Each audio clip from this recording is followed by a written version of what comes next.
responsabilidade muito grande estar aqui hoje à noite. Não desconsiderando as oportunidades, mas considerando muito mais, amado, a responsabilidade de falar aquilo que Deus quer que eu fale.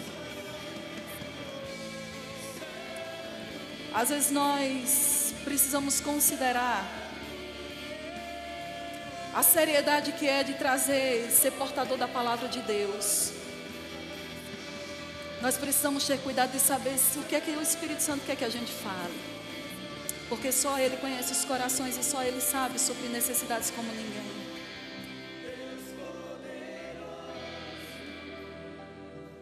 Senhor, nós te adoramos. Deixa eu dizer uma coisa para você. Aquilo que estava disponível sexta e sábado, continua disponível hoje. E continuará disponível enquanto houver um coração faminto e sedento e disposto a se mover em Deus. Amém? Posso encontrar esses corações hoje? Deus pode encontrar esses corações hoje pela manhã? Ou você já está satisfeito com o que Deus já fez? Sabe, queridos, a medida de Deus é abundante. Deus nunca faz as coisas de uma forma limitada. A limitação que nós vemos é determinada pela própria decisão e atitude do nosso coração, mas não pela de Deus. Deus, Ele está disposto a sempre fazer muito mais. Efésios 3:20 diz que Deus é poderoso para fazer infinitamente além do que tudo. Você sabe fazer infinitamente além do que tudo o que pedimos? Você já pensou sobre isso? Você já pensou o que é você pedir algo? E a respeito de tudo que você já pediu, Deus dizer, não se compara com o que eu vou fazer. Amém. Aleluia. Do que tudo quanto pedimos. Aí você diz assim, glória a Deus, meu Deus do céu. Só que deixa eu te dizer, às vezes as nossas petições até são limitadas. Mas Ele diz, eu também sou poderoso para fazer infinitamente além do que tudo quanto você pensa também.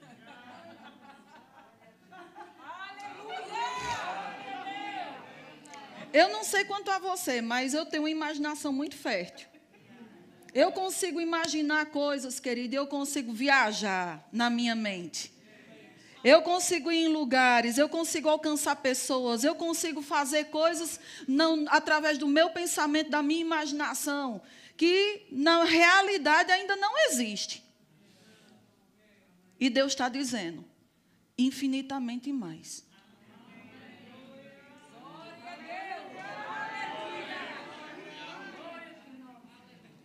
Você percebe que o problema não é o que Deus é capaz de fazer, mas sim o que nós cremos que Ele é capaz de fazer. Nós não estabelecemos limites, porque Deus é ilimitado. Nós nos tornamos a semelhança daquilo que nós adoramos. Quanto mais você se envolve com Deus e quanto mais você adora a Deus, mais semelhante a Ele você fica. Você começa a pensar como Ele, você começa a sentir como Ele, você começa a tocar como Ele, você começa a viver como Ele, porque essa é a vontade de Deus para a nossa vida. Que haja uma identificação com aquele a que nós adoramos, com aquele a que nós gastamos tempo. Então a limitação nunca vai estar com Deus. Deus não é Deus de conta-gotas. Deus é Deus de infinitamente mais. Deus é Deus de abundantemente mais. Deus é Deus de mais do que suficiência. Mais do que suficiente. Um dos nomes de Deus é El Shaddai. Talvez alguns nem saibam, nem nunca tenham ouvido esse nome. Mas El Shaddai, cada nome de Deus no Velho Testamento, é porque a Bíblia, quando é traduzida para português, traduz só Deus, ou Senhor. Mas no Velho Testamento, Deus se revelava através de nomes diferentes. Jeová, El Elyon, Jeová Rafá, Jeová Nissi, Jeová Jireh, Jeová Tsidkenu.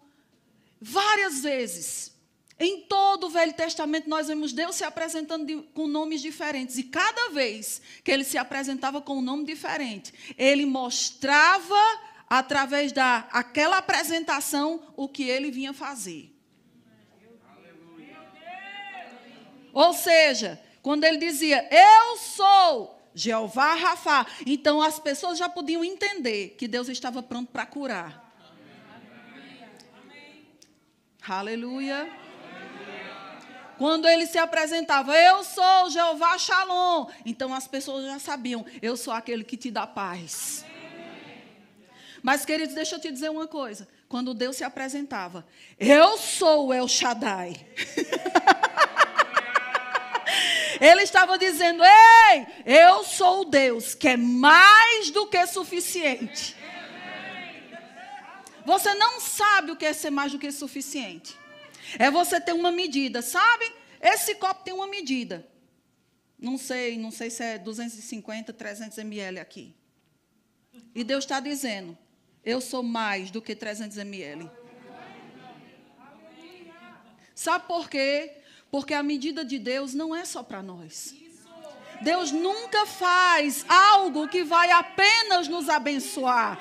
Quando ele diz eu sou mais do que suficiente, é porque a propósito de Deus é não apenas nos abençoar, mas que através da bênção de Deus correndo sobre nós, nós possamos molhar outras pessoas, alcançar outras pessoas.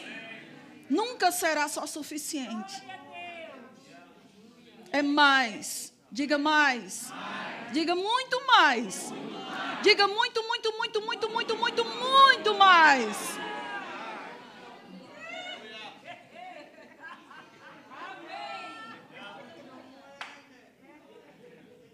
Agora, nós recebemos de acordo com aquilo que damos. Oh! Então, o nosso dar também tem que ser muito, muito, muito mais.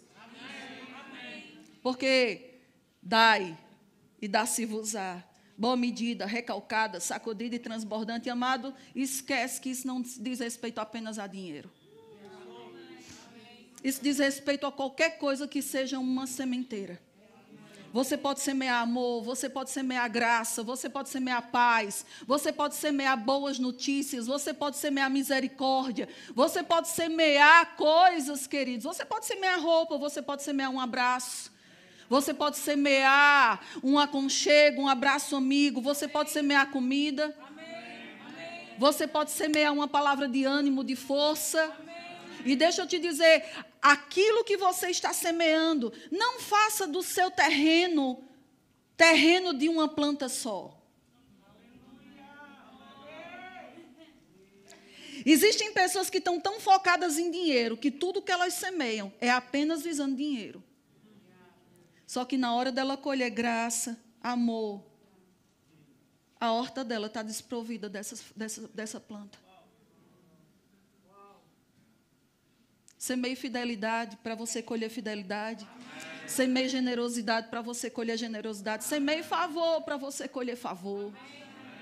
Encha seu terreno de plantas das diversas espécies. Sabe quando Deus fez o jardim do Éden?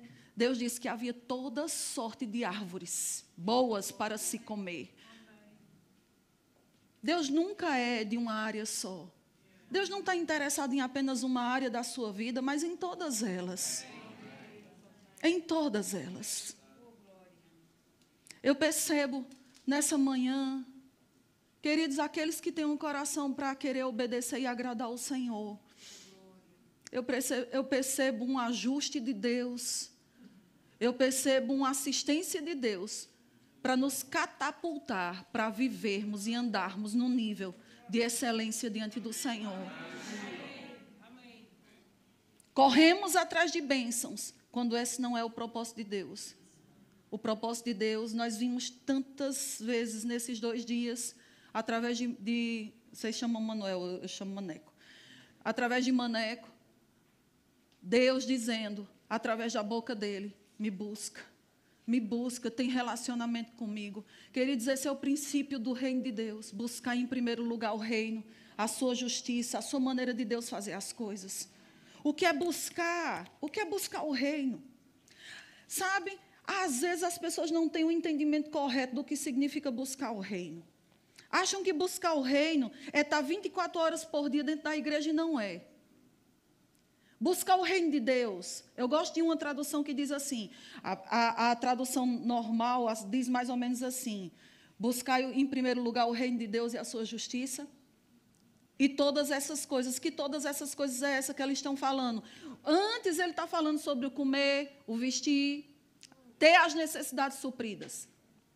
E aí Jesus arremata esses conceitos que ele chama de conceitos terrenos, conceitos de pessoas de pequena fé.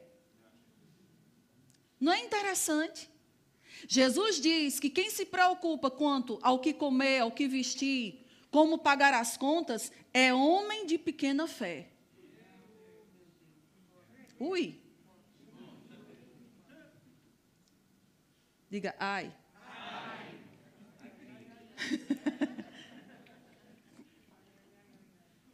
Por quê? Aí ele diz, porque se você buscar, em primeiro lugar, o reino de Deus e a sua justiça, o comer, o vestir, o beber, o necessidades supridas, o conta para pagar, não será um problema. Se você buscar o reino de Deus e a sua justiça, todas estas coisas lhe serão acrescentadas. Não diz que você terá que correr atrás dela, diz que Ele acrescentará através de veículos que não interessam a você. Porque não é a sua responsabilidade saber por onde vai chegar. Isso é trabalho de Deus. Porque mesmo que uma porta se feche ali, outras portas se abrem acolá. Porque essa é o trabalho de Deus, é abrir portas e fechar portas. E o seu é crer que Ele faz. Amém. Aleluia. Em primeiro lugar. Então, o que é buscar o reino de Deus? É ficar na igreja 24 horas por dia? Não.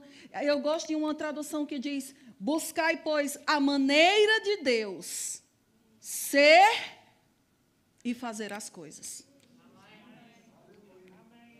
O que é buscar o reino de Deus? É buscar o entendimento da forma como Deus é e como Ele faz as coisas.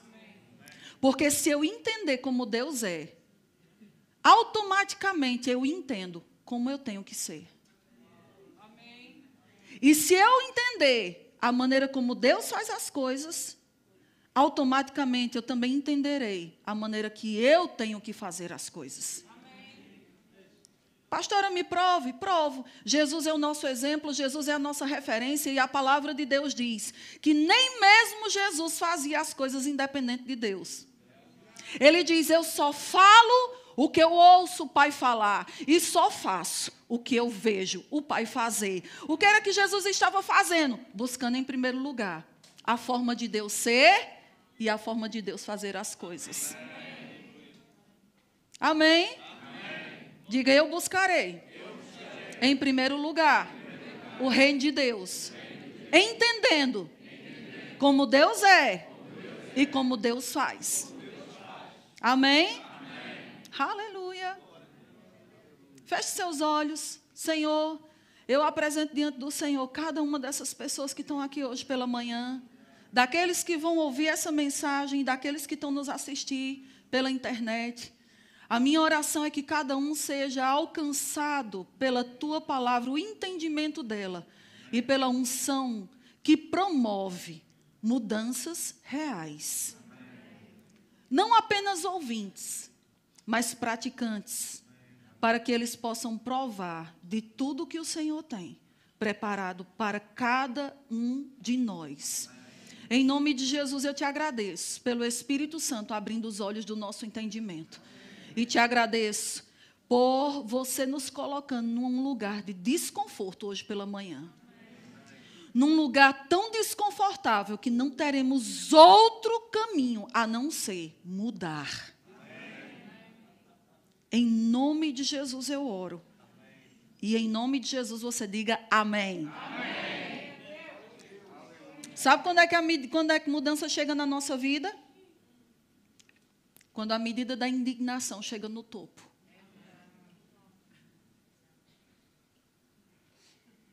Vou dizer de novo. Enquanto você tolera as coisas que lhe acontecem, enquanto você tolera os maus costumes, as velhas maneiras de ser, os velhos pensamentos, as velhas práticas, você nunca vai mudar. Você está só enganando a si mesmo.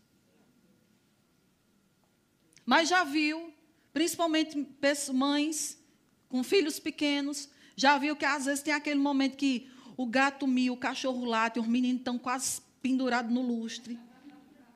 E você está dizendo, parem, pelo amor de Deus. E está ali, filho, não faz isso. E eles continuam fazendo. E filho, não faz aquilo. E eles continuam fazendo. Mas, de repente, o pai chega e fala, para agora! E pss, estabelece-se a paz. Não é assim? Por quê? Porque o nível da tolerância acabou. No dia que o nível da tolerância em determinadas áreas da sua vida acabar, você diz, hoje isso acaba.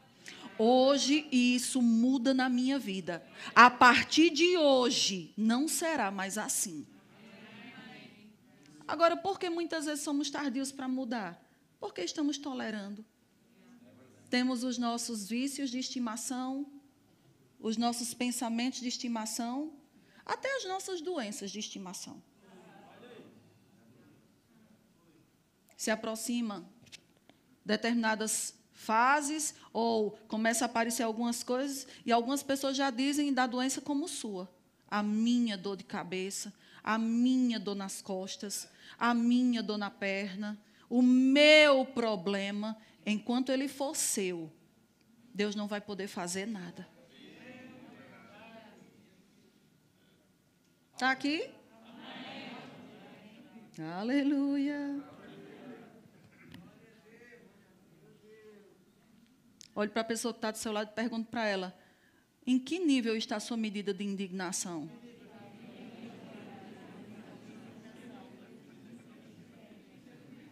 Amém?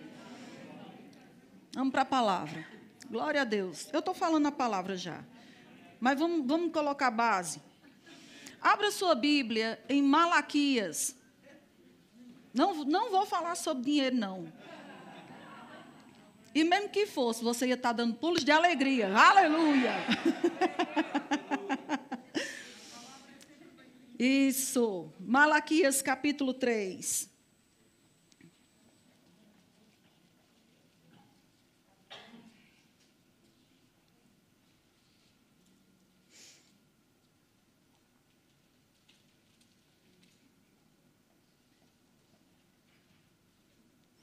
O pessoal do Multimédia já está perguntando, qual é o título da mensagem, pastora? O título da mensagem é, Deus quer que você morra.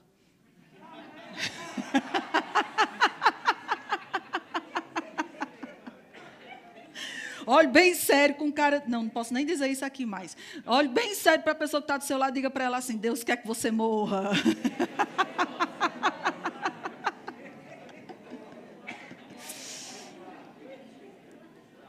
Tem uns que estão dizendo já assim, eu devia ter trazido aquele meu cunhado. Para dizer, morre, desgraça, logo. Não é esse tipo de morte, não. E não é para dizer isso em relação à sua sogra. Também. Já estou avisando. E já estou preparando, porque hoje quem está pregando sou eu. Aleluia. Vocês encontraram Malaquias capítulo 3? Eu não vou ler o texto todo, nós temos muitas passagens para ler. Mas o contexto são dois povos aqui. Uns dizendo, é inútil servir a Deus. E outros que, independente das circunstâncias, diziam, continuamos a servir ao Senhor. Não servimos a Deus pelo que Ele nos dá, servimos a Deus por temor e honra a Ele. E aqui tem esse diálogo de dois povos, de dois tipos de pessoas diferentes. Quando eu digo dois povos, não está falando sobre judeu ou outro povo. Está falando sobre dois tipos de atitudes vistas no meio de pessoas. E no versículo 18, ele diz assim: para aqueles que se mantiveram firmes, se mantiveram com o coração alinhado, Deus diz, no versículo 17, Deus diz para eles: eles são para mim particular tesouro. Naquele dia que prepararei, diz o Senhor dos Exércitos, poupá-los-ei como um homem poupa a seu filho que o serve. Mas o foco aqui é o versículo 18, que ele diz assim: então, diga então. Ele diz: então vereis. Diga, vereis. Sabe, existem coisas que a gente ouvirá. Existem coisas que nós ouviremos. Mas existem coisas que nós veremos. Estou falando de dois sentidos distintos.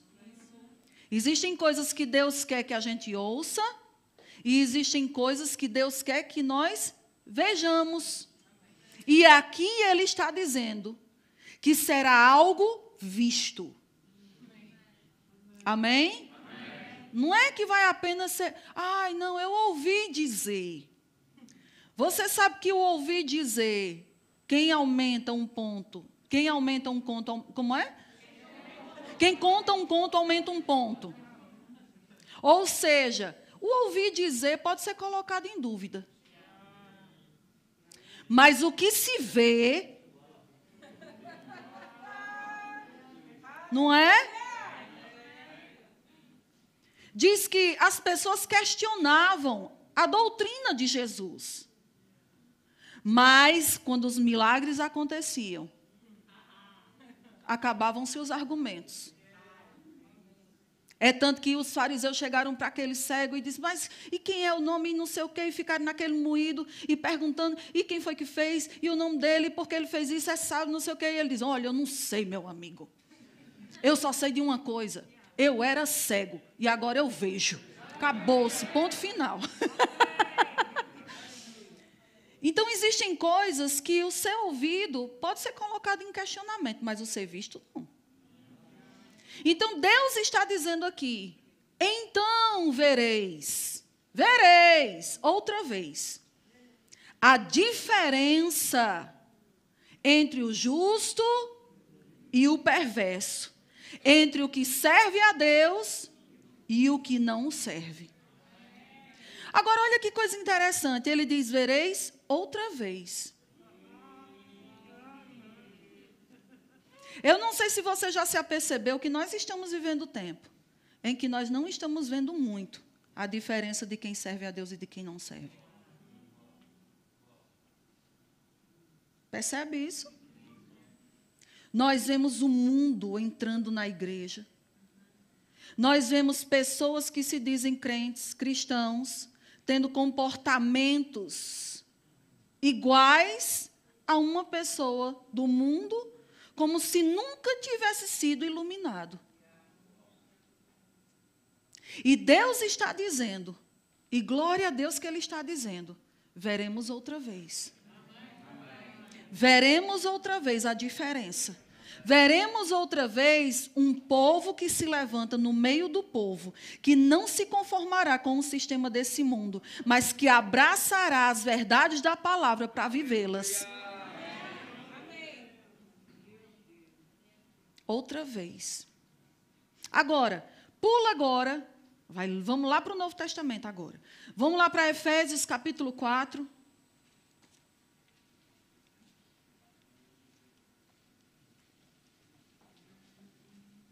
Você está comigo? Amém.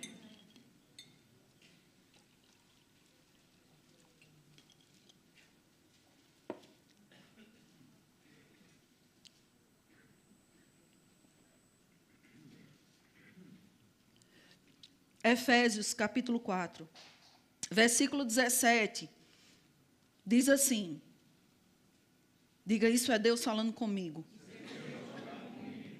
Diz assim: isto, portanto, digo, e no Senhor testifico, que não mais andeis, não mais andeis, não mais andeis. Se ele está dizendo não mais andeis, é porque um dia nós andamos. Mas ele está dizendo, olha, chegou num ponto que agora você não mais vai andar dessa forma. Às vezes existe uma palavra que faz toda a diferença e que traz toda a compreensão daquilo que Deus está dizendo. Ele diz, não mais. Olhe para a pessoa que está do seu lado e diga para ela, não mais.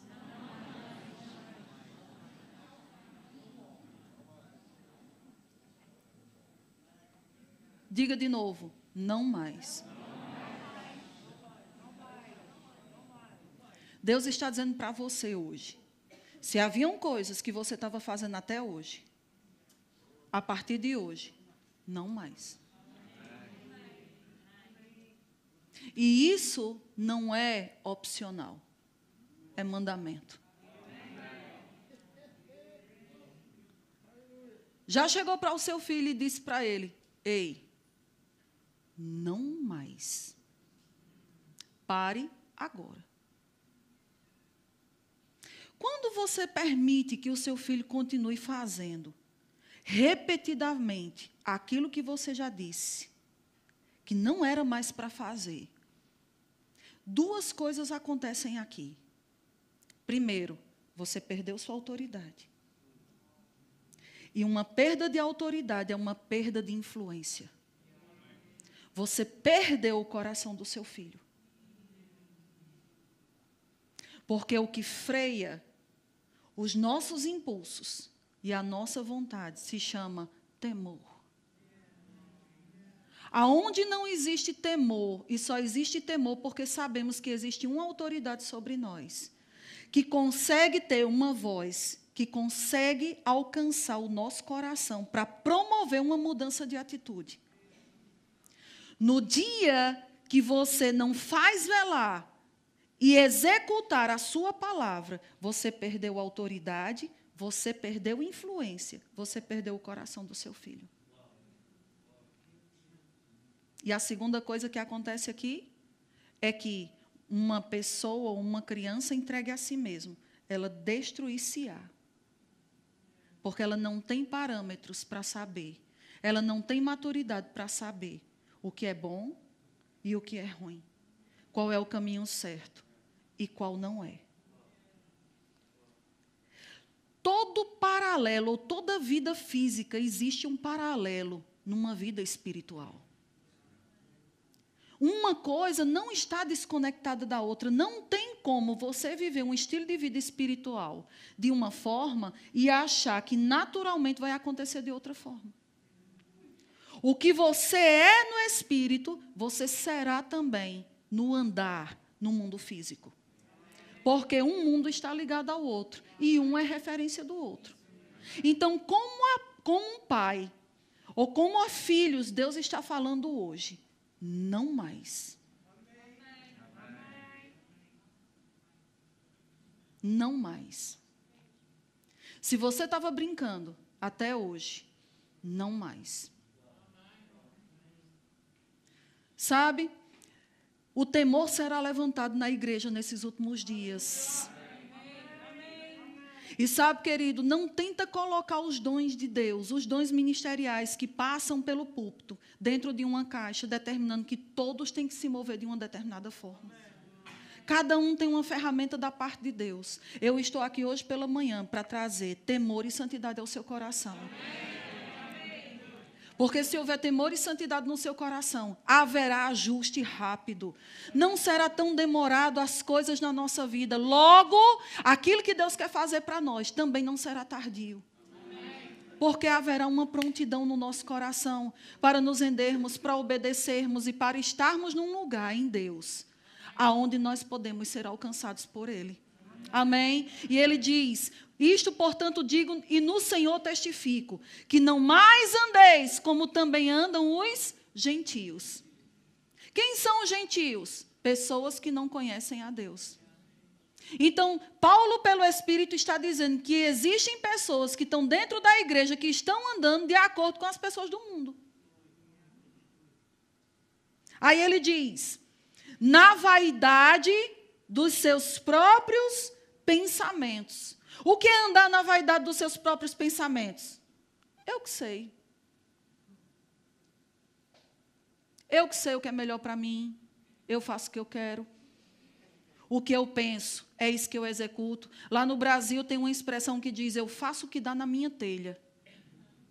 Tem essa expressão aqui também? Isso significa o quê? Que é uma pessoa desenfreada na sua forma de pensar e age de acordo com o que pensa. Você sabia que nem tudo o que você pensa é certo? E nem tudo o que você tem vontade de fazer é para você fazer?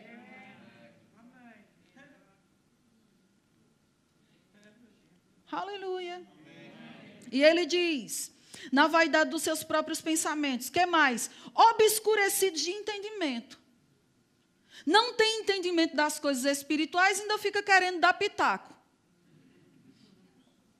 Querendo dizer, não, eu que sei, não é assim. Deus me ama e está interessado em que eu seja feliz. Isso é falta de entendimento das Escrituras. Porque o verdadeiro entendimento das Escrituras não é você, em primeiro lugar. É Deus. E tudo que você deseja, se não passar pela peneira do que Deus é e da forma como Ele faz, tem que matar. Lembra? Nós estamos aprendendo o que é buscar em primeiro lugar o reino?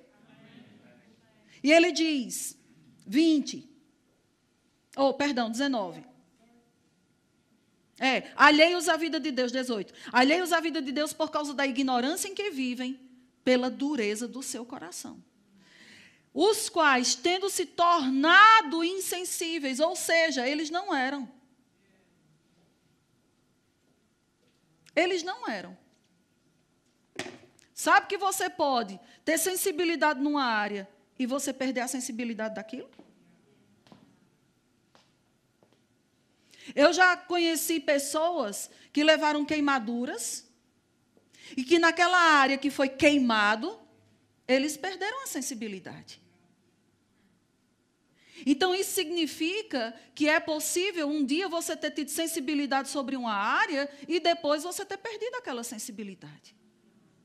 E a palavra de Deus aqui está dizendo que essas pessoas que andam segundo os seus próprios desejos, seu próprio entendimento, obscurecidos da vida de Deus, do entendimento e alheios à vida de Deus, eles se tornaram insensíveis, mesmo eles sendo salvos.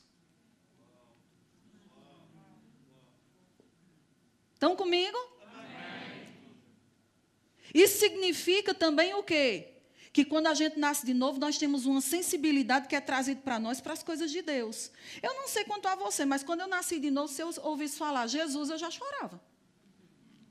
A palavra me afetava de uma forma tão poderosa. A presença de Deus era tão facilmente percebida, reconhecida, e às vezes a gente até brincava e dizia, olha, estou todo arrepiado. Aquilo que a gente ouvia queimava dentro da gente. O que foi que aconteceu? Deus tirou pedra de dentro de nós e colocou um coração de carne. Deus tirou insensibilidade das coisas de Deus e colocou sensibilidade para que nós pudéssemos perceber, tocar, sentir, provar aquilo que é divino. Só que ele está dizendo que uma vez que nós nascemos de novo, se nós continuarmos vivendo segundo o nosso próprio desejo, nos tornamos insensíveis. Sabe que é possível a unção estar aqui, de uma forma tão poderosa. E a unção poderosa não significa propriamente grito, nem cadeira voando, nem pulo, porque a unção de Deus está aqui hoje pela manhã. E eu não estou dizendo isso para animar você ou para fazer o da ibope. A palavra encontrará o coração que crê. E isso não é meu trabalho. Mas é possível a unção estar tão presente, tão tangível no nosso meio. E a gente está completamente alheio a ela. É possível Deus está se movendo no nosso meio e falando coisas que vão de encontro a uma necessidade que pode ser o que vai destravar áreas na nossa vida. E nós simplesmente estamos fazendo ouvido de mercador. Sabe por quê? Porque o coração está empedrecido, endurecido. E por que ele ficou endurecido? Porque não houve morte do eu.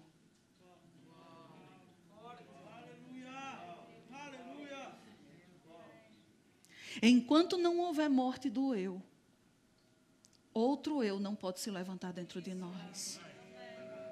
Ou existe um, ou existe o outro. Dois não podem disputar o mesmo espaço. Não existe lugar no seu coração para dois.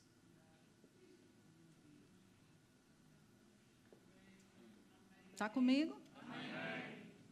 Quem está disputando lugar com Deus no seu coração? O que é que tem sido tão difícil para você largar o seu próprio eu? O que você quer? A vaidade do seu pensamento? A falta de entendimento correto sobre aquilo que a palavra de Deus diz? Não, queridos, eu não estou preocupado se você vai gritar, se você vai pular.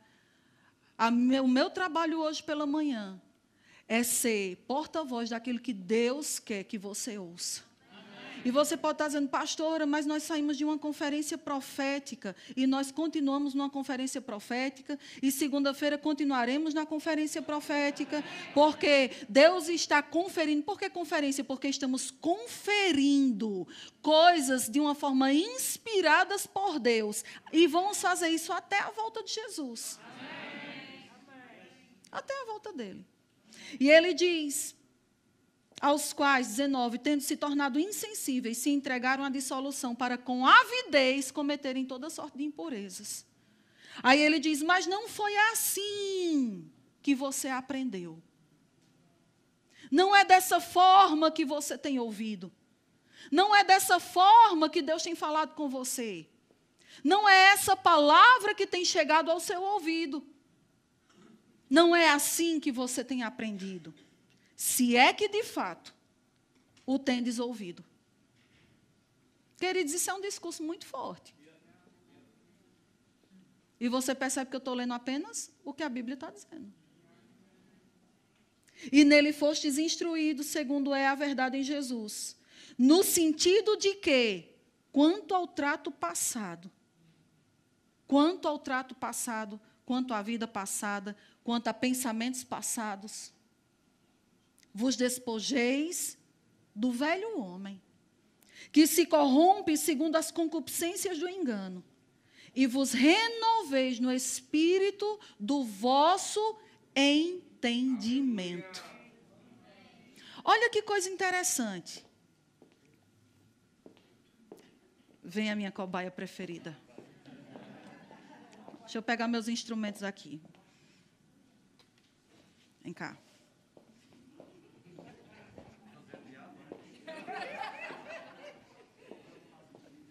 É o fato de licre. Cima disso? Obrigado.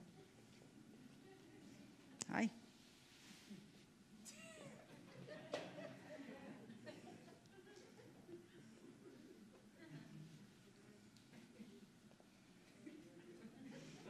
Tem alguma coisa estranha? Dá uma voltinha para os irmãos ali verem você.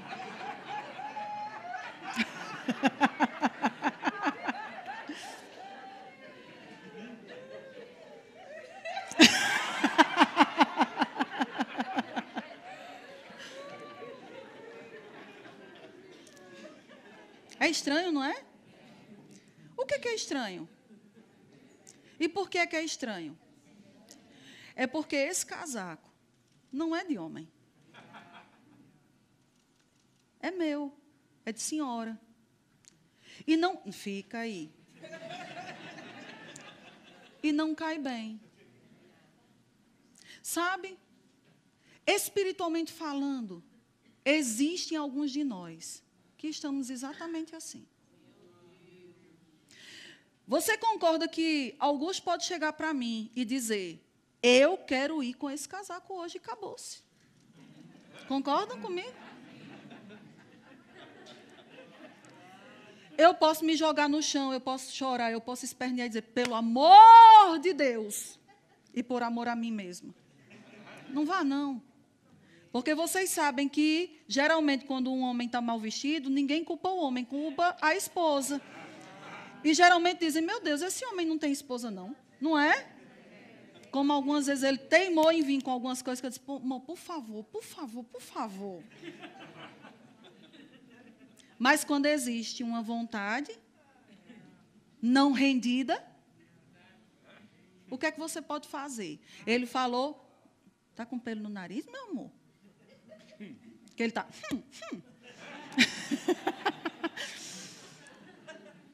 Como ele mesmo disse, a maneira de Deus fazer as coisas conosco não é como uma porta, é como uma janela. A porta da... vamos dizer assim... A área de mudança na nossa vida é uma área que só se abre de dentro para fora. Eu posso implorar, eu posso me jogar no chão, eu posso espernear, eu posso dizer, pelo amor de Deus, não vá. Mas se ele bater o pé e disser, não interessa, eu quero, o que é que eu posso fazer? E isso é o quê? Ele dizendo, mas fica bem. Mas está bom. Isso é o engano do seu próprio entendimento.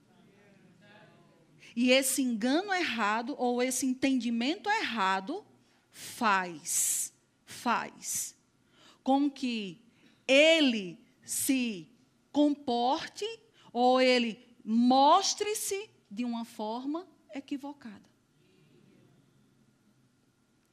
Qual é a mensagem que você quer passar? Ou deixa eu mudar minha pergunta. Que mensagem você está a passar? Sabe que se eu colocar um lencinho rosa amarrado no pescoço dele, alguns já começam a rir. Por que você está rindo? Porque você sabe exatamente que mensagem passaria. Não é? Ele abriu a boca? Não. Mas você viu.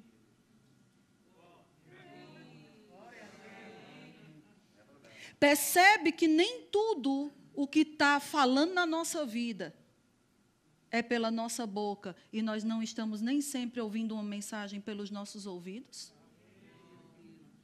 É por isso que Deus está dizendo, outra vez vereis. Outra vez, nós precisamos mostrar, não é falar. Porque falamos às vezes até demais. A questão não é falar, é que tipo de mensagem você está passando para quem olha para você. Não adianta você chegar e estar sentado todo domingo aqui na igreja. Se o que você está mostrando lá fora é outra coisa. Não adianta você dizer que ama, quando na realidade o seu falar de amor é motivado por um coração amargurado. Não adianta você vir todo domingo na igreja, se o seu comportamento lá fora, a mensagem que você passa é outra. E quando as pessoas olham para você, vão ver o que você não queria que elas vissem.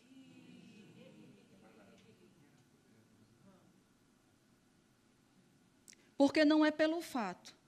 Você pode dizer, não, mas mesmo que eu ande com um lencinho rosa no pescoço, com um anelzinho de florzinha, isso ele dizendo, no meu dedinho mínimo. Tem uma moda aí de andar no anel. Mas, e dizer assim, não, mas eu sou homem. Rapaz, eu vou te dizer uma coisa. Você pode ter um conceito de si mesmo, mas não é o que você demonstra. Quem está entendendo o que eu estou dizendo, querido?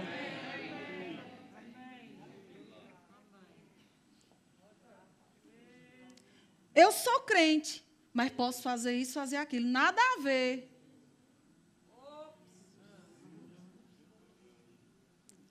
Alô? Está aqui? Está com rede? Percebe? Ei, eu não estou falando nada do que eu já não vivi. E vivo. Sabe por quê? Porque meu maior inimigo não é o diabo. Meu maior inimigo dorme comigo e não é ele.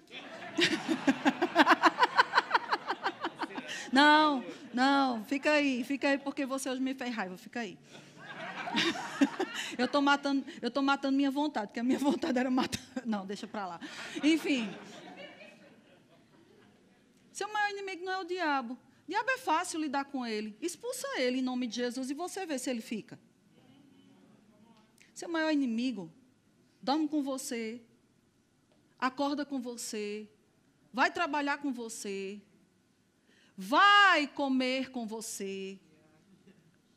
Ele está todo o tempo, 24 horas por dia com você. E tem até o mesmo nome que você.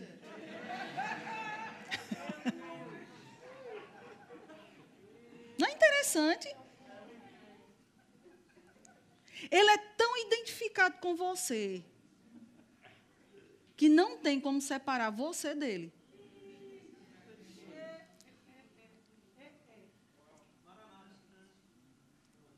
E como é que eu faço então, pastora, pela caridade? Se ele dorme comigo, acorda comigo, anda comigo, come comigo, está tão identificado comigo que não tem como separar ele de mim, o que é que eu faço? É o que Paulo diz.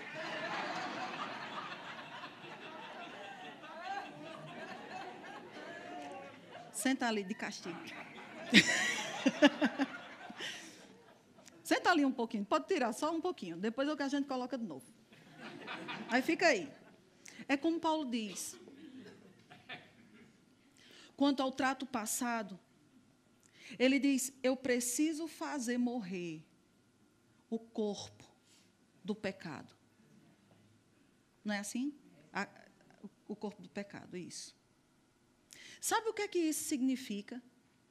Isso era um costume que havia, às vezes, e ainda existe em algumas tribos, lá na região da África.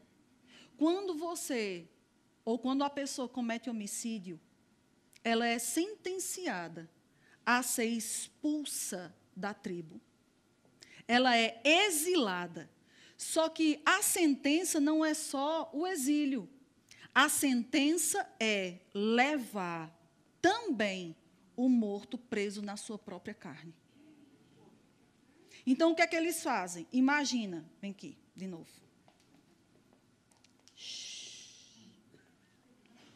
Imagina, ele me matou.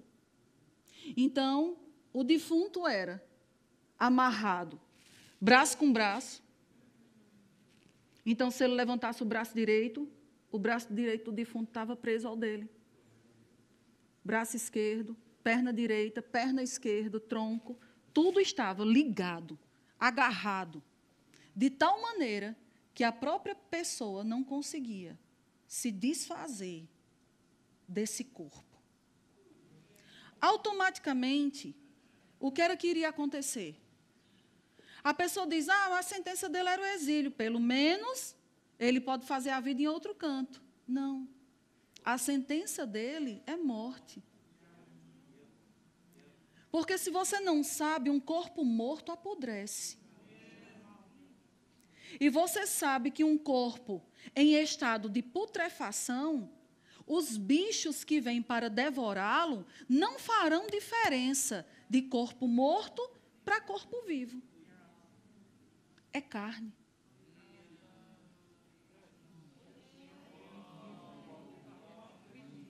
Acho que vocês ainda não entenderam. Se você não se desfizer, ou se você não lidar com o corpo do pecado que está amarrado em você, da forma como a palavra de Deus diz, esse pecado, essa morte que está na sua carne, vai matar você.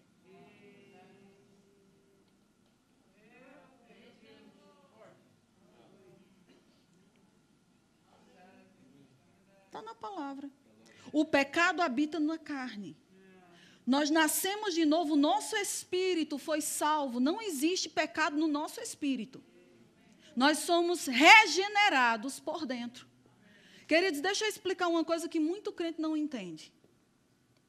A salvação é dada em 3 tempos.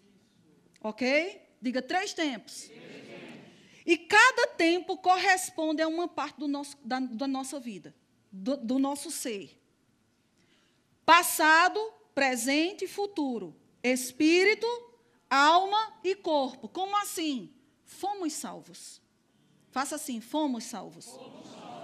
Quando é que você foi salvo? No dia que você recebeu Jesus. No dia que você recebeu Jesus, seu passaporte foi carimbado, você tem direito a ser filho de Deus, você tem direito ao céu, você foi lavado, regenerado, você foi limpo, você foi redimido, seus pecados foram perdoados totalmente. Uma nova criatura se levantou. Agora, presente, alma, estamos sendo salvos. Por quê? Porque não adianta apenas passar pela porta se não andamos no caminho. Está entendendo? Amém. Jesus disse, eu sou a porta, mas ele também diz, eu sou o caminho. E às vezes a gente quer passar pela porta da salvação, mas não quer andar o caminho. Não é qualquer caminho. É o caminho. E seremos salvos, que diz respeito ao quê? Ao corpo. Eu não sei se você sabe, mas se você por ter ainda uma carne corruptível, ela ainda é perecível. É por isso que envelhecemos. É horrível essa notícia, mas é verdade. Rugas vão aparecer, infelizmente. Cabelos brancos. A pele já não vai ser aquela cheia de colágeno como no início. Por quê? Porque o corpo está em processo de corrupção. E se Jesus não voltar daqui para lá, você vai passar pela morte física. Por que que você morre? Porque ainda existe algo chamado pecado na sua carne. Pastora, me dê base para isso. A primeira carta aos Coríntios, Paulo diz que o último inimigo a ser vencido é a morte e a morte física. Se a morte física já tivesse sido resolvido esse problema, ninguém morreria mais. E quando é que a morte física será resolvida? Oh, querido, quando ele vier nos buscar, tragada foi a morte pela vitória. Oh, nós seremos para sempre vivos diante do Senhor. Espírito, alma e corpo. Hoje nós estamos vivos diante do Senhor, mas ausentes no corpo. É o que Coríntios fala. Presentes em espírito, mas ausentes no corpo. Então, ele diz, quanto ao trato passado... Vem. Não, aqui. Quanto ao trato passado. Os pensamentos, as maneiras, as manias, o temperamento...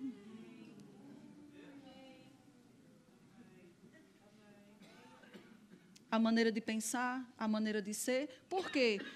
Porque nós queremos agradar a Deus. E estamos buscando, em primeiro lugar, o reino de Deus e a sua justiça. E o que é buscar o reino de Deus e a sua justiça? É buscar a maneira de Deus ser e fazer as coisas.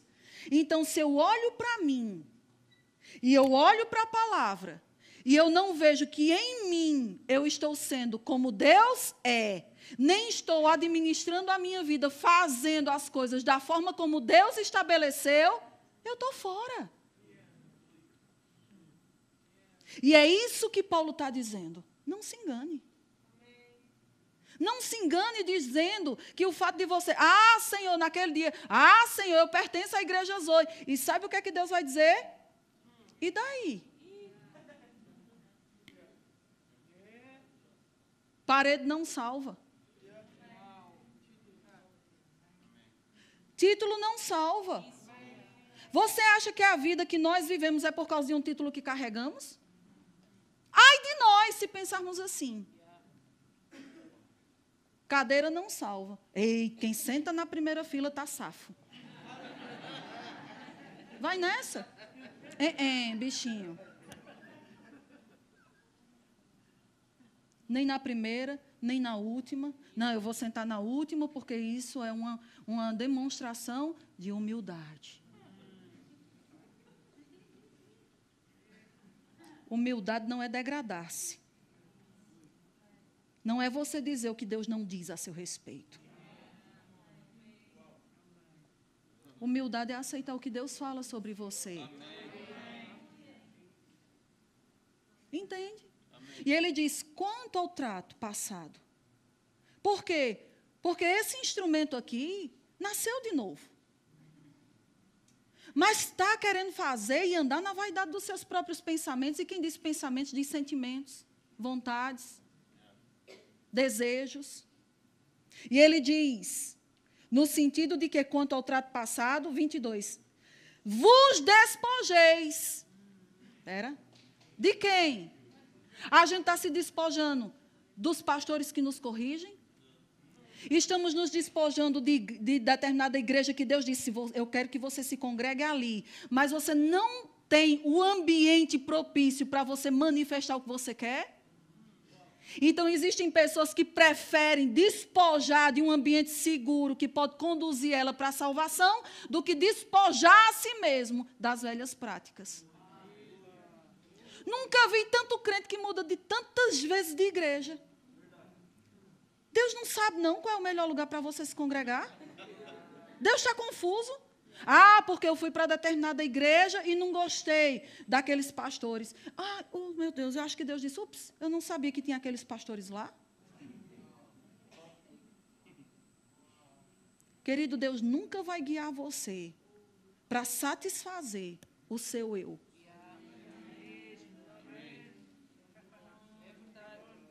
Nunca. Never. Como é que dizem em francês? Jamais. É porque ele é fluente em francês. Alô? Jamais. Em espanhol? Jamais. Se você tiver... Como é que diz em italiano? Mai?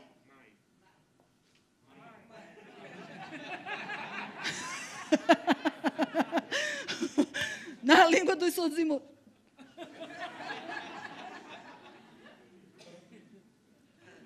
Capite? Tá certo? Pronto. Entende? Aí ele diz, se despoje. Se despoje do que é o problema. Não se despoje do que é a solução, não. Porque, às vezes, a solução que você precisa para trazer morte para uma determinada área da sua vida é uma pessoa que fala o que você não quer ouvir.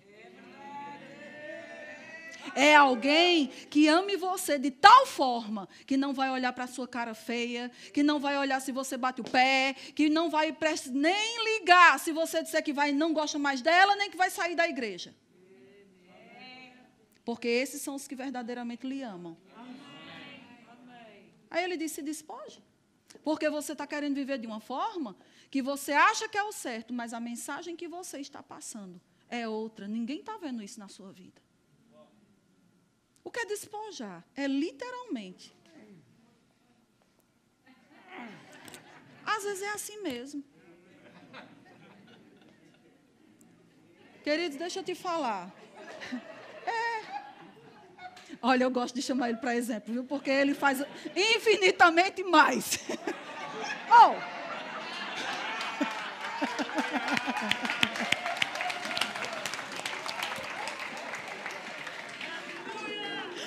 Fica aqui. Oh, meu Senhor. Oh, Deus. Vocês se imaginam o tanto que eu tenho que matar algumas coisas em mim, né? Mas às vezes é assim. Morrer dói. Se morrer não doesse. Oh, querida, a gente já estava no céu. E a grande guerra é porque morrer envolve a gente oferecer o que a gente gosta.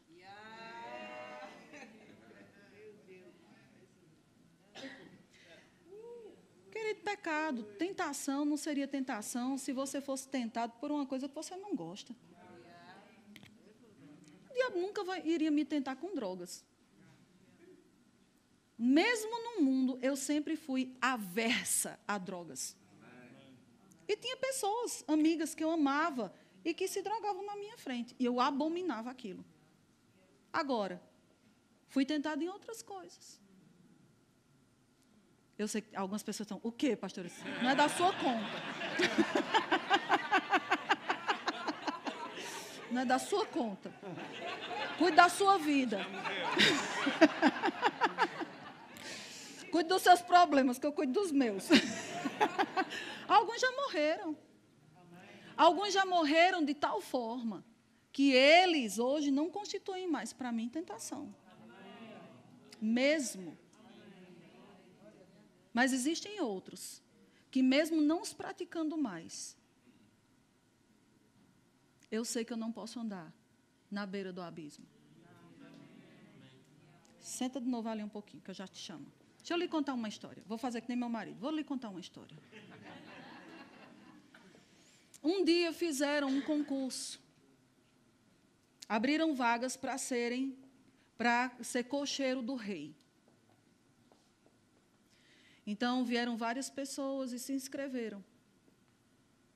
Na realidade, como era para transportar a autoridade máxima e mais importante do reino, algumas pessoas ficaram com temor e 3 homens apenas se candidataram.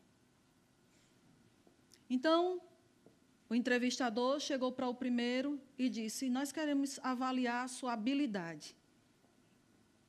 Se você estivesse carregando a carruagem com o rei dentro, em quantos metros você passaria de um abismo?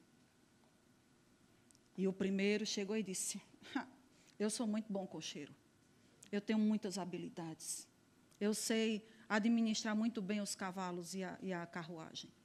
Eu passo até com 8 metros do abismo, sem colocar a vida do rei em risco. Não, foram 4. Aí chegou o segundo, e o entrevistador fez a mesma pergunta. E ele respondeu, esse aí disse que passa com 8 metros? Rapaz, eu sou muito bom no que eu faço. Eu passo com 4 metros de distância do abismo sem colocar a vida do rei em perigo. E o entrevistador chegou e chamou o terceiro. E o terceiro disse, está no papo. Esse emprego já é meu. Porque, afinal de contas, eles ouviam a resposta uns dos outros. E ele chegou e disse assim, eu sei guiar a carruagem desde muito cedo. Eu tenho perícia. Eu seria a pessoa ideal para ser o cocheiro real. Porque eu consigo passar até meio metro do abismo sem colocar a vida do rei em perigo. E o entrevistador ficou, uau. E veio o quarto. E ele fez a mesma pergunta. E ele disse, eu louvo os outros pela perícia, pela habilidade. Mas por saber quem eu carrego, e saber que é a pessoa mais importante, eu passaria o mais longe que é possível do abismo, para não colocar a vida dele em perigo.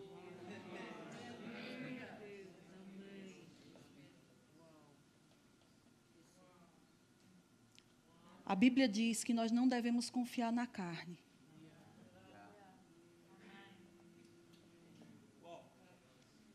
Não, eu consigo viver assim sem colocar minha salvação em risco. Não, eu posso continuar pensando dessa forma, vivendo dessa forma, sentindo dessa forma, isso não afeta nada.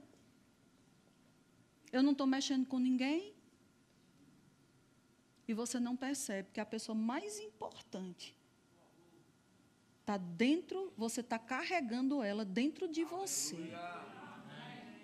Porque quando você pensar na sua vontade, no seu querer, não pense no seu não, pense no que você está mostrando de quem Deus é e da maneira como Ele vive. Nós fazemos o que fazemos, porque pensamos em nós apenas. Mas não estamos preocupados em que tipo de mensagem as pessoas terão de nós sobre Deus.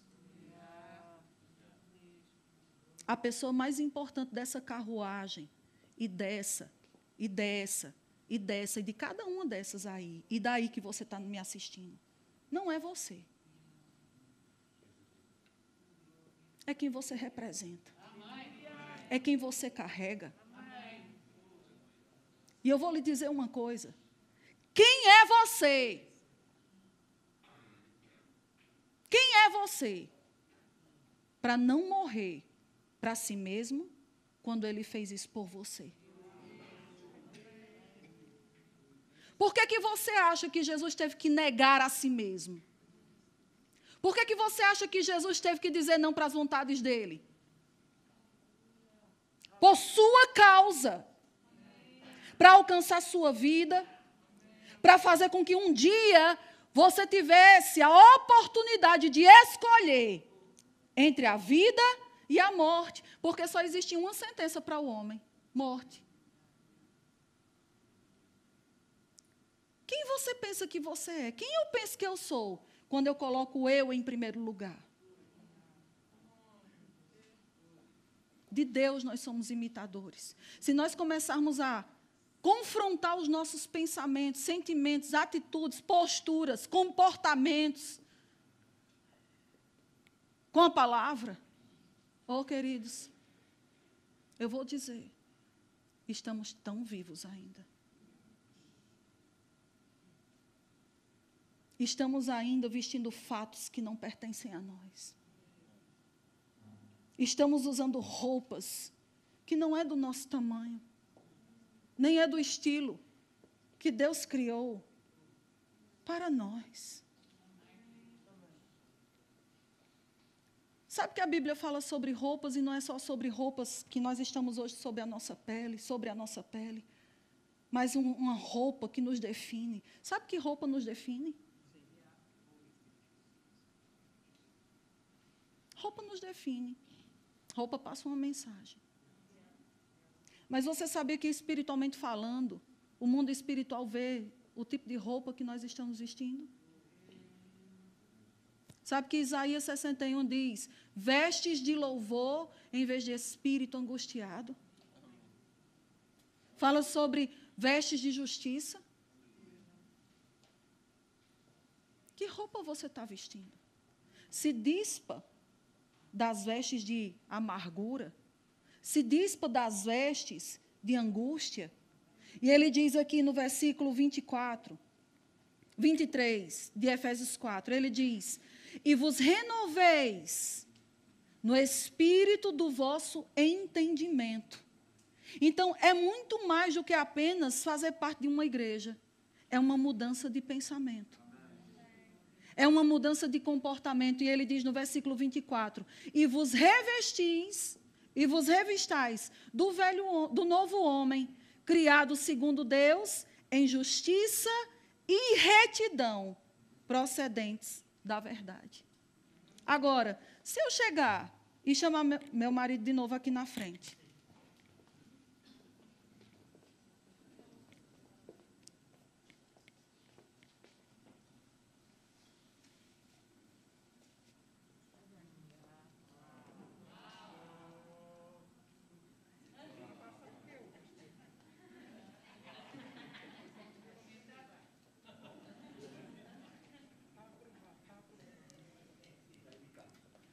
você acha que condiz? Você acha que isso aqui é meu ou é dele? Dele. Não vai ter dúvida.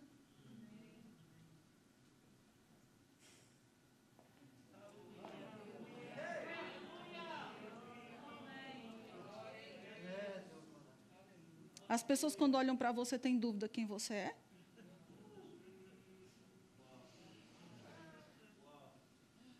Hoje, num mundo indefinido, o diabo quer trazer indefinição para dentro da igreja. É crente? Não sei. É fiel?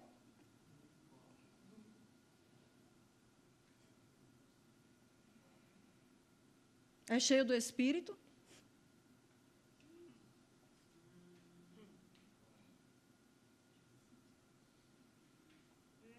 Entende? Indefinição. É ou não é? Peraí, é. Não, não é. Não, é. Não, não é. Ixi, agora eu fiquei com dúvida. Obrigada.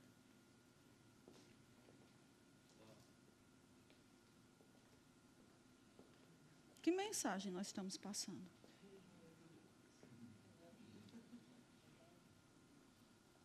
Queridos, se você puder, pelo menos pensar e considerar no que você está ouvindo hoje pela manhã, eu já fico muito satisfeita. Porque não é tempo mais da gente enganar a gente mesmo. Porque Deus não está procurando religiosos. Deus está procurando filhos. Ontem nós tivemos uma reunião chamada Casa de Deus, que é uma reunião de líderes e colaboradores.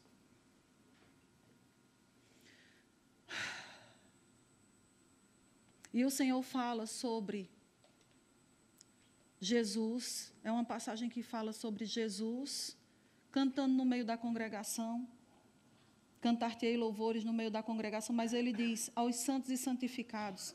Quando eu li essa passagem, Deus me fez lembrar de uma coisa que eu li, sobre o gato. O gato? É. E eu achei muito interessante, e na hora veio esse entendimento. A quem é que ele chama de irmãos? A quem Jesus chama de irmãos? Aos que são santos e santificados. Santificação é um estado de ser, mas porque você é, você também vai se santificando de tudo aquilo que Deus vai revelando e se despojando. É um processo. E aí o Senhor me lembrou da história do gato. E qual é essa peculiaridade do gato? Você sabia que a pata traseira do gato pisa exatamente no mesmo lugar que a pata dianteira? Que coisa interessante. Talvez, se eu chamar... Tu está longe, vem aqui, Alexandre. Se eu chamar Alexandre, aqui atrás de mim, para trás de mim, e dizer, Alexandre, pise exatamente onde eu estou pisando.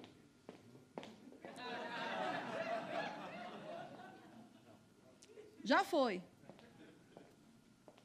Mas o gato, pode sentar, obrigada. Mas o gato, quando a pata direita dele dá um passo, a pata traseira dele pisa exatamente, e ele não fica assim, peraí, agora, deixa eu ver onde é que eu vou botar o pé.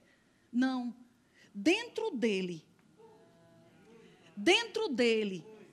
já existe o programa, ele já está programado para pisar exatamente, sabe por quê?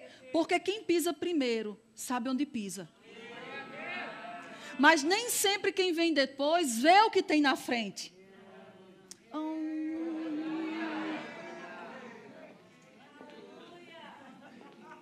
Sabe, queridos, às vezes nós estamos sem visão por causa de circunstância, de pressão. Mas se você pisar aonde Jesus está pisando, onde ele já passou, aonde ele já deixou a marca, você chegará em segurança. Ele diz, é a esses que ele chama irmãos.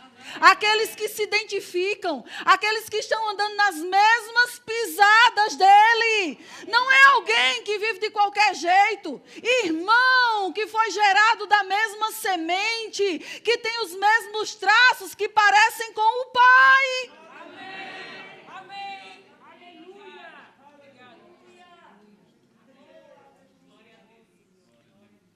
Um dia a Fátima me mostrou a foto do filho dela. Se você ver a foto do filho dela, é ela sem cabelo grande. Mesmo que ela não dissesse que era filho dela, eu saberia que era filho dela.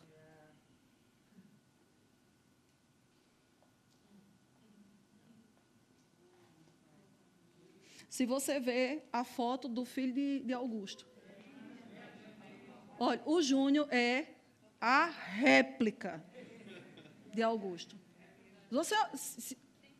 No dia que ele descer ali,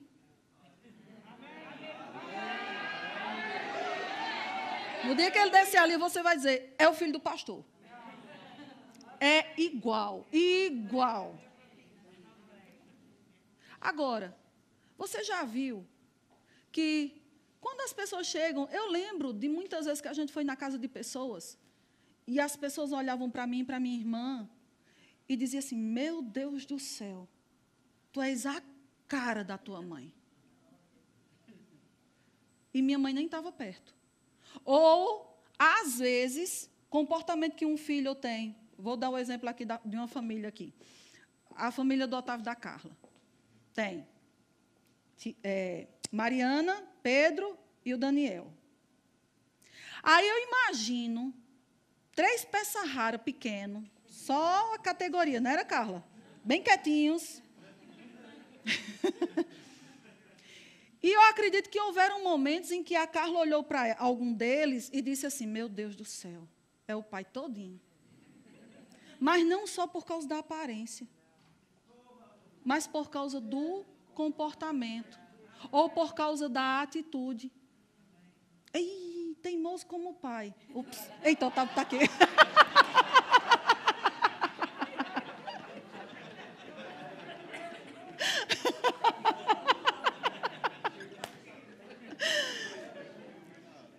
E às vezes a gente pode olhar, eu vejo meus sobrinhos, e mesmo eles, principalmente o pequeno, não tendo o pai já há mais de 10 anos, tem comportamento do pai. Aí você diz, meu Deus, é o pai todinho. E às vezes, existem coisas que os nossos filhos, deixa eu colocar assim, generalizando, nossos filhos fazem, que você olha e você diz assim, de onde foi que ele tirou isso? Principalmente numa correção. De onde você tirou isso? Por que você não vê isso nem no seu pai, nem em mim?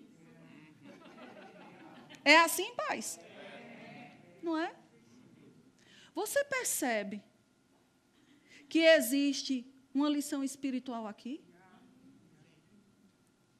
Aquele que é nascido de Deus carrega em si a semente que tem a capacidade de manifestar em você comportamento, aparência, atitudes, pensamentos e palavras do que gerou você. E você diz, não tem como dizer que não é filho de fulano. Oh, amado.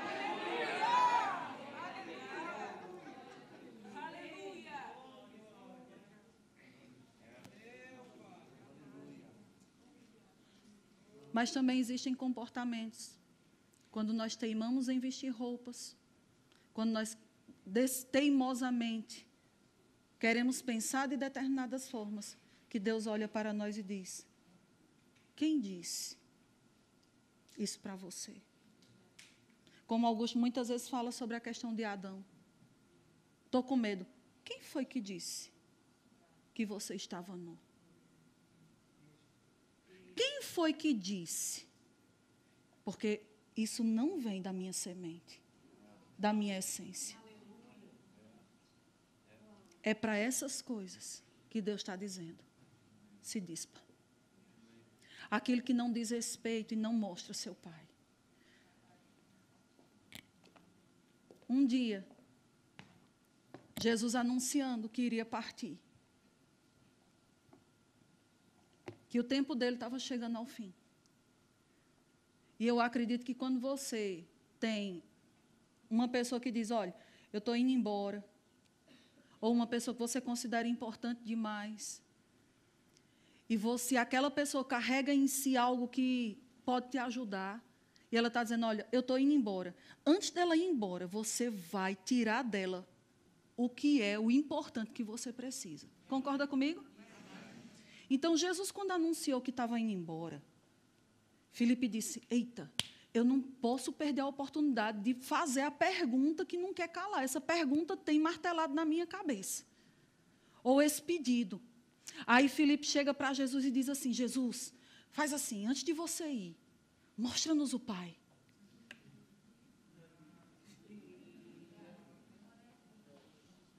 Mostra-nos o Pai. Queridos, eu não sei se esse gesto já havia na época de Jesus, mas acredito que Jesus poderia ter feito assim.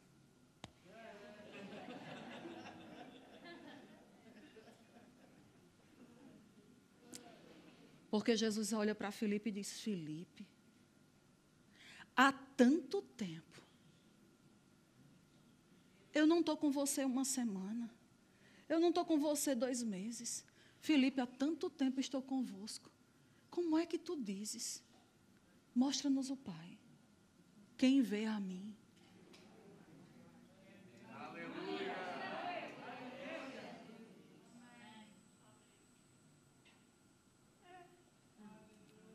A mente de Filipe estava cauterizada por um conceito diferente do que seria Deus.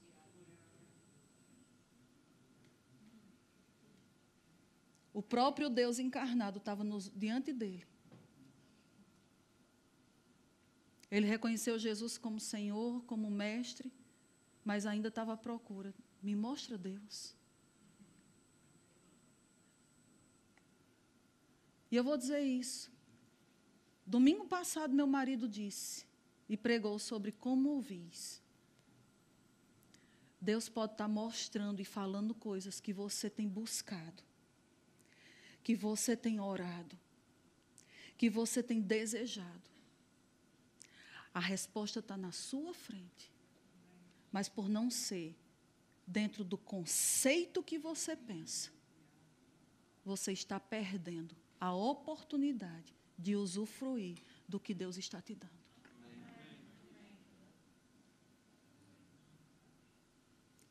Vocês perceberam isso que eu acabei de dizer? Eu vou encerrar com isso. Quanto tempo você demora para morrer?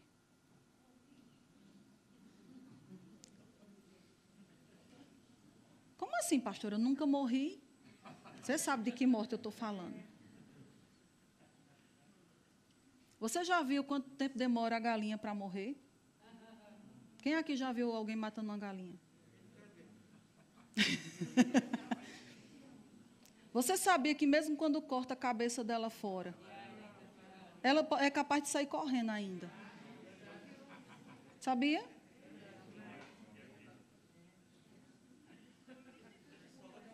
Existem pessoas assim, que mesmo sendo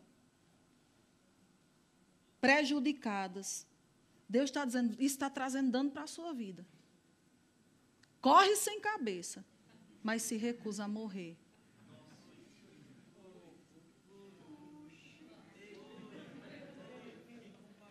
Deixa eu pedir para o grupo de louvor subir para ser mais suave a faca. Ouviu isso? Vou perguntar de novo. Quanto tempo você demora para morrer? A gente já viu que a galinha demora muito. Não sei, em tempo cronológico, quanto tempo.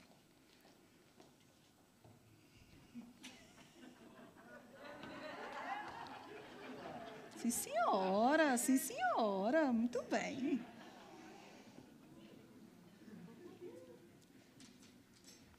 Moisés levou em torno de 40 anos para morrer. Como assim, pastora? Eu sei que quando ele estava diante do faraó, ele tinha 80, como é que ele levou 40?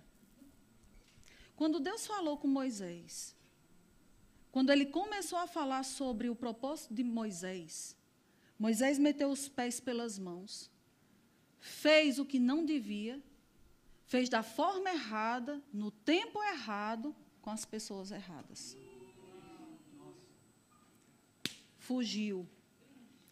Moisés passou 40 anos da vida dele aprendendo a ser filho da filha de Faraó. E a Bíblia diz que ele foi instruído em toda a ciência e educação do Egito.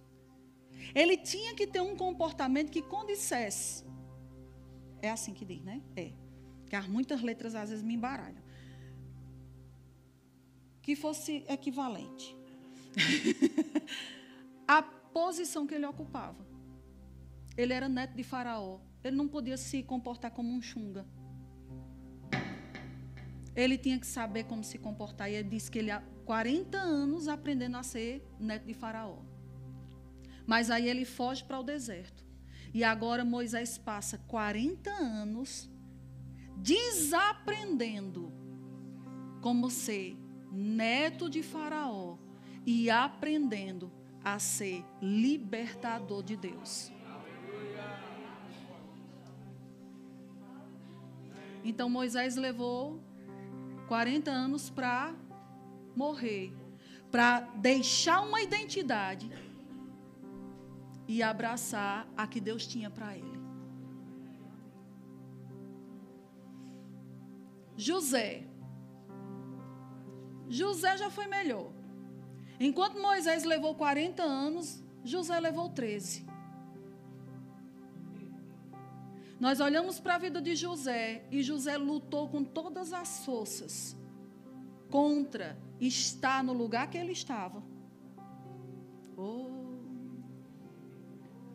Fazendo o que ele estava fazendo, contra o lugar, contra a maneira, contra as pessoas, porque o coração ainda estava na casa do Pai.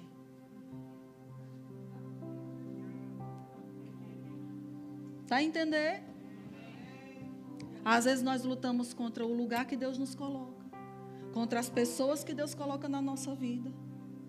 Não tiramos o nosso coração de onde saímos ou daquele lugar que nos dá tanto prazer no pensamento. Queremos voltar para um lugar onde Deus já fechou a porta.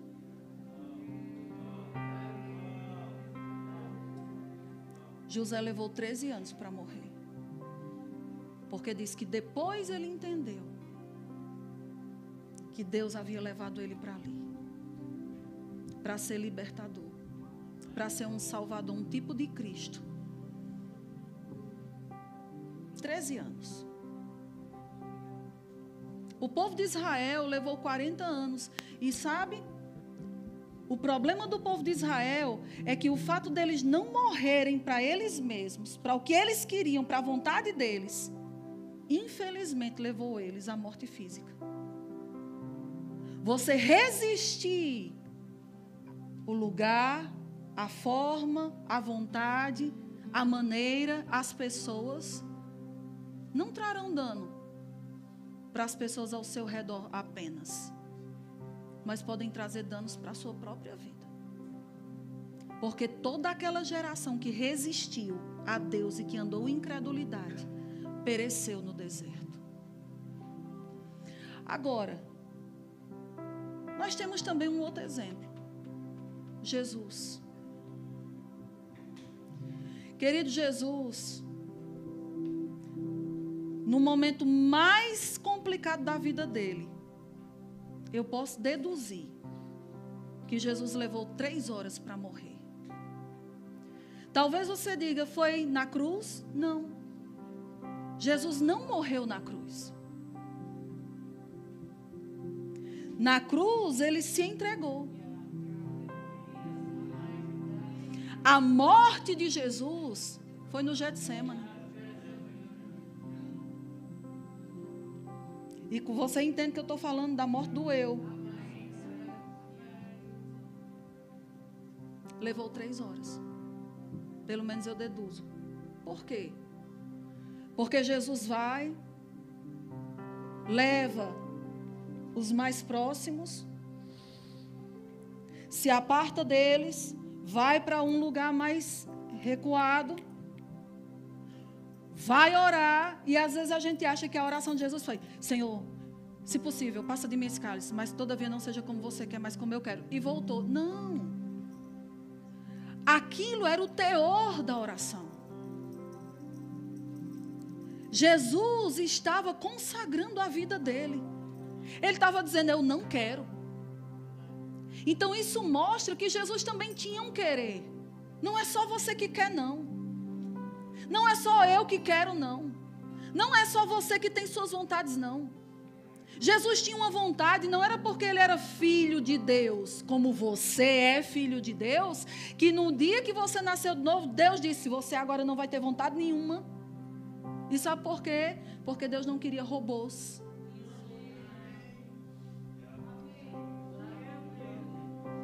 A maior manifestação de amor é quando você decide por Deus.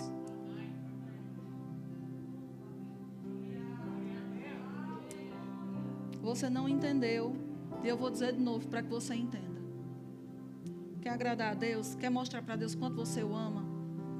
A maior demonstração de amor a Deus é quando você decide por Deus.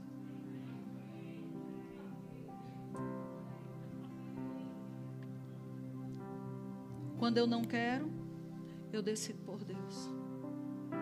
Quando a minha carne não quer, eu decido por Deus.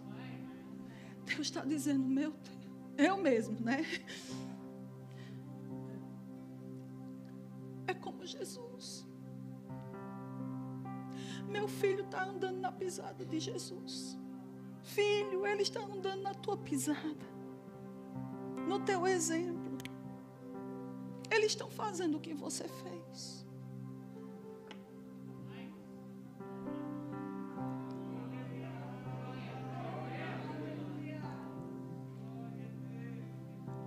A maior demonstração de amor não é quando nós levantamos a nossa mão, quando está unção aqui, meu amigo, e a gente chega e diz: Pai, eu te amo. É válido? É. Mas você pode estar aqui com as mãos levantadas e dizendo: Pai, eu te amo. E no momento seguinte, alguém pisar no seu pé e você falar mal dela.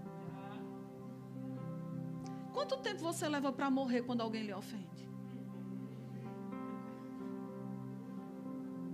Quanto tempo você leva para morrer quando você não é amado como você quer?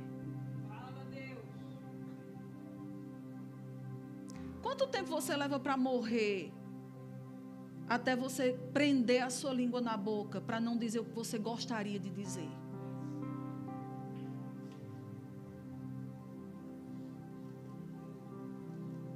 Não, queridos, não tem cadeira voando, não tem ninguém pulando, mas eu creio que existem cascas, cracas, sujeira sendo levada embora, ideias erradas.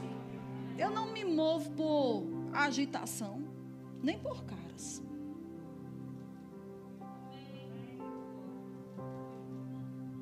Eu creio que a palavra encontra lugar no coração de quem quer agradar ao Senhor. Quanto tempo você leva para morrer? E fechando, Jesus subentende-se que foi mais ou menos um período de 3 horas, porque diz que ele chega para os discípulos, encontra-os dormindo, e Jesus diz assim: nem uma hora. Nem uma hora vocês estão conseguindo orar. Diz que ele fez isso mais 2 vezes. Então, no total foram 3 vezes. Pode ser que tenham sido tempos diferentes. Mas pelo menos 1 hora. Ou mais de 1 hora, porque se ele fez 1 hora e teve que voltar mais 2 vezes, foi mais de 1 hora. Então, naquela situação, naquela peneirada mais fina, Jesus levou em torno de 3 horas. Até que a vontade dele fosse submetida à vontade do Pai. Porque no final ele diz: que não seja a minha vontade, mas a sua, Senhor.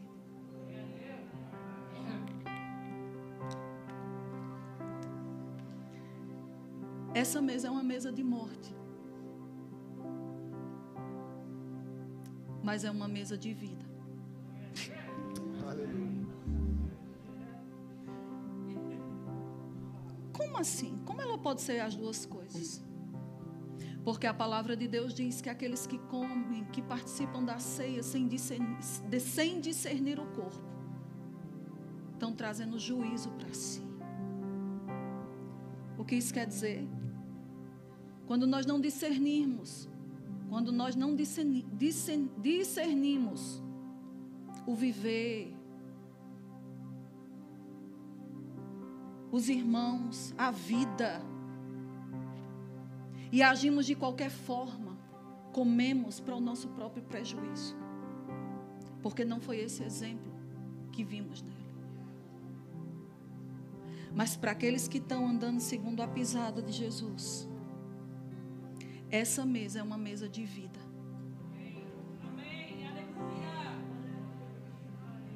Não é uma mesa dos perfeitos, é uma mesa dos quebrantados de coração.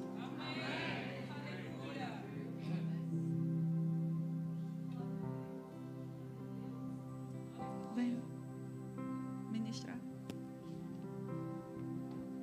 A Bíblia fala que o Senhor não resiste aos contritos e aos quebrantados.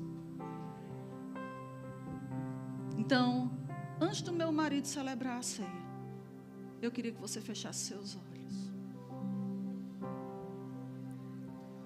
e fizesse essa pergunta para você mesmo: o quão vivo eu estou?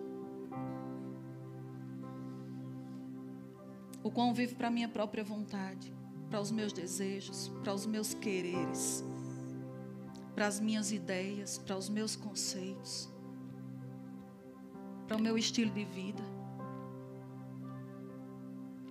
Quanto tempo eu levo para morrer? Que roupa eu estou vestindo? O que as pessoas ouvem de mim é igual ao que as pessoas veem em mim?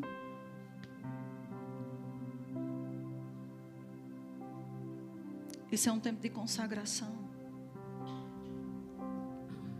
Deixa Deus conduzir você nas pisadas de Jesus. Senhor, em nome de Jesus, pelo Espírito eterno que habita em nós, eu oro por uma profunda consciência do que é viver para ti, do que é negar a si mesmo, do que é buscar o teu reino e a tua justiça. Morrer não é fácil, morrer dói. Às vezes envolvem perdas. Às vezes vamos ter que colocar força até aprendermos a fazer da maneira que te agrada. Mas, Pai, no dia que nascemos de novo,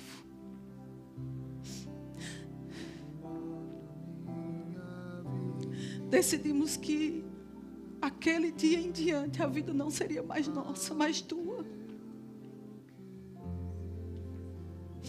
Entregamos a nossa vida para que você fosse dono e Senhor, para que você reinasse. Eu não quero enganar a mim mesmo, tendo apenas você como meu Salvador. Seja Senhor e Rei. Seja Senhor e Rei de cada área da nossa vida, Senhor. Se essa é a tua vontade, irmão, diga isso para Deus. Seja Senhor e Rei. Consagre a sua vida. Existem consagrações que estão sendo difíceis demais para algumas pessoas. Existem coisas que você precisa colocar no altar de sacrifício. Ofereça a Deus. Se você tem medo de oferecer algo ao Senhor, com medo de perder, é porque isso nunca foi seu. É a sua vontade, querendo que seja. Mas lembre-se, Deus nunca vai remover algo de nós para que a gente fique pior. Ele está nos levando pelo caminho de vida e paz, aonde existe abundância, gozo, plenitude. Vê se há em nós, Senhor, algum caminho mau e guia-nos pelo caminho eterno. Consagre a sua vida, ore, abra a sua boca e faça a sua oração. Entrega a Ele. Entrega a Ele. Entregue sua vida novamente. Isso não quer dizer que você vai nascer de novo. Mas que você está lembrando a você mesmo e colocando na mão dele aquilo que nunca esteve na mão dele, mas sim na sua. Deixa a mão do oleiro trabalhar no seu coração. Deus está trazendo sensibilidade novamente. Deus está trazendo percepção de coisas que haviam sido perdidas. Voltando para aquele lugar onde Deus se torna tudo novamente e a razão da nossa vida.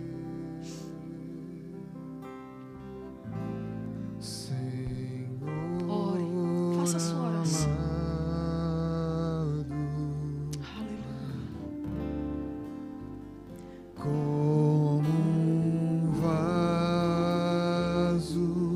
nas mãos